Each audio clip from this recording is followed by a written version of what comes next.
Are we in the super conference era of college football with now looking like Texas and Oklahoma jumping the ship to the SEC? What does that mean for college football? What is going on, everyone? Welcome to the North to South show here, presented by Touchdowns to Home Runs. Obviously, this isn't a live show because usually in the live shows we do them every Monday and Wednesdays at 7 o'clock talking about SEC everything.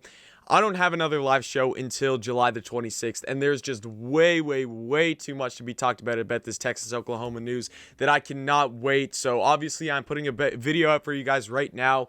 Before we even talk about my opinions, what I'm going to be going through in this video, just giving you a little breakdown, I'm just going to be giving you guys my opinions on how this is going to affect not only SEC football, but college football, what it's going to mean for college football, the outlook, and everything like that. But before we get into even you guys hearing my opinion, I think you guys matter just as much as the sport, just as much as I do, just as much as the average college football fan, just as much as the diehard college football fan, just as much as any of the player and the coaches and everything like that, because obviously the fans do make up the sport and the fans do what drives the sport. So I'd love to hear from you guys in the comments. What are your opinions on the Texas and Oklahoma move of them moving to the SEC? Because your guys' opinions, and I think that's what makes the sport so great and everything like that, is that we are going to have so many different polarizing opinions on this topic about Oklahoma and Texas jumping ship to the SEC. Because whether you're a Texas fan, an Oklahoma fan, an Auburn fan, a South Carolina fan, Florida fan, Oregon State fan, Ohio State fan, Rutgers fan, whatever fan you're a team of, you're going to have an opinion on this. So I'd love to hear from you guys down below in the comments. Also tell me what team you cheer for, because I want to see where kind of each fan base stands on this move and everything like that. So that was just the intro. Sit back, relax, and enjoy this video. Now, you obviously saw the title of this thumbnail, and it said The Rise of the Elite Two. Now, if you don't know what the Elite Two is, which pretty much none of you should, because this is something that I've made up and I've just been talking with my friends and stuff like that. They're the only people I've really pitched this to. You'd say, Noah, what is the Elite Two? What does the Elite Two mean? Are you saying we're only going to have two conferences in all of college football and all of FBS football and everything like that? There's going to be so many questions. So I'm going to explain to you what I mean by the Elite Two. The Elite Two and the Elite Two scheme, or the model, whatever you want to call it in college football, is something that I came up with probably last year or something like that. Just looking at all these teams, looking at these teams like Clemson, looking at these teams like your Oklahoma and Texases, looking at your teams like your Oregons, your USCs, your Washingtons, teams that play in these quote-unquote weaker conferences. And they're good teams, but they pretty much beat up on all their conference, and they don't have the schedule resume to build up a really strong resume in terms of if they drop a game in any of their conference games, they're most likely not making the playoffs. Now, obviously, we've seen Clemson go to the playoff, obviously, last season with one loss. Now, they did have to play Notre Dame last season because of COVID and all that. We don't need to get into that. But basically, the Elite Two is going to give those teams, those big name brand teams, those teams that draw in a lot of money, those teams that bring in a lot of big recruits, the ability to play in a competitive conference that is going to allow them to build up a schedule resume to the point where basically if they win their conference, they're an automatic lock to the playoff. Even if they are conference runner-up, they make the conference championship, they lose that game, but they still have a really good resume, you're most likely going to make the college football playoffs. So the Elite Two, basically how I break it down, is you're going to have two of these quote-unquote super conferences made up of all these big name brand teams, those teams that bring in all the big recruits, those high-level name teams, like you're thinking Michigan, Texas A&M, Texas, obviously the biggest teams in terms of money and revenue the last couple seasons. But then you're also going to have your like Alabamas, your Georgias, your Floridas, all of your current blue bloods of college football are going to be in this conference. Now, what the quote-unquote Power 3 is, so I'm basically splitting up the Power 5 into two groups. You're going to have the Elite 2, and then you have the Power 3. I don't think that we can make three super conferences, if that's what you want to call it. I don't think that the competition level is at that level yet for us to have three of these super conferences. I'm sticking with two right now, and I think two is a good number. Now, what the Power 3 is, this is going to sound really bad, but is basically the leftovers of the Power 5 and those teams that didn't get accepted into these so-called super conferences. So your mid to low tier teams in the Big 12, in the Pac-12, in the ACC are all going to be in these Power 3 conferences. And even, this is what I think happens with the move if we do have these super conferences. I think that you see some of the top tier group of 5 teams, your teams like your UCFs, your teams like the Memphises, your teams like the Cincinnatis, all teams like that, Boise State, make the jump towards these Power 3 conferences where they can be competitive in those. Now, I think that it would be great for all of those teams in the sense that you're going to have great diversity in those conferences in terms of you're going to pretty much have a new winner each and every season. You're going to have teams that normally aren't able to compete for a conference championship being able to compete for a conference championship. The only problem is that they're going to lose a lot of money, they're going to lose a lot of revenue, and they're going to lose a lot of attention if this thing does go into fruition in this kind of super conference thing that I'm talking to you about. Those Power 3 teams that I just pitched to you guys are going to lose a lot of money, a lot of attention, a lot of recruits, all stuff like that. So overall, I think the actual play and everything like that and the diversity of conference champions in the Power 3 would increase is not good for any of those programs. And you're going to start to see a lot of programs that get left out of these super conferences lose a lot of money. And then I think the group of 5 stays the exact same. I think the group of 5 is the group of 5. Obviously, I think some of those top tier teams make the jump, but that just means that you could go out and maybe some FCS teams go and make the jump and jump into the FBS, something like that. Where I think the super conferences lie in college football and how is it going to change the landscape.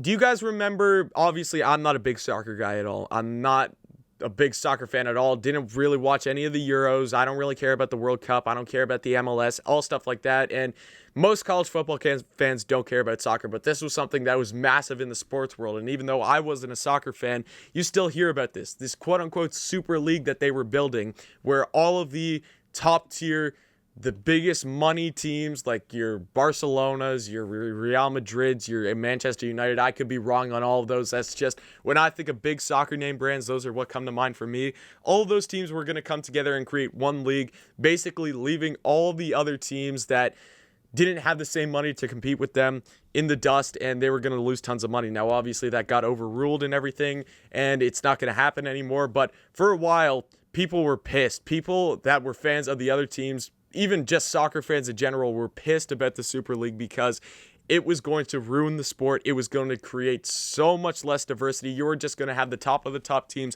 battling it out each and every season. You're going to have the same 12 teams basically in the playoff every season, whatever you want to call it. So that's kind of what the Super League was. I could have swung and missed on that. I've just said what I heard about the Super League in terms of soccer. That's basically what we're building in college football in this scenario. You're just bringing all of the top tier teams into college football and creating this own league. And honestly, if you get into this Elite 2 scenario, you're still going to have bottom teams in the Elite 2. What if we get sick of seeing the bottom tier teams in these super conferences getting beat so often that we just move to one power conference and basically the best 4 teams from there go on to the playoff and there's nothing left to play for all the teams under that? That's basically where I'm going with all this. Is as much as I love seeing, if I'm talking games, I absolutely would love to see some super conference matchup games like Texas and Oklahoma moving to the SEC. I would love to see Texas A&M again. I'd love to see Texas LSU basically every year. I'd love to see games like Georgia Oklahoma again. They haven't played since the Rose Bowl. I'd love to see games like Alabama Oklahoma, Texas Alabama, Texas, Florida, games like this, just these matchups that you don't usually see that often.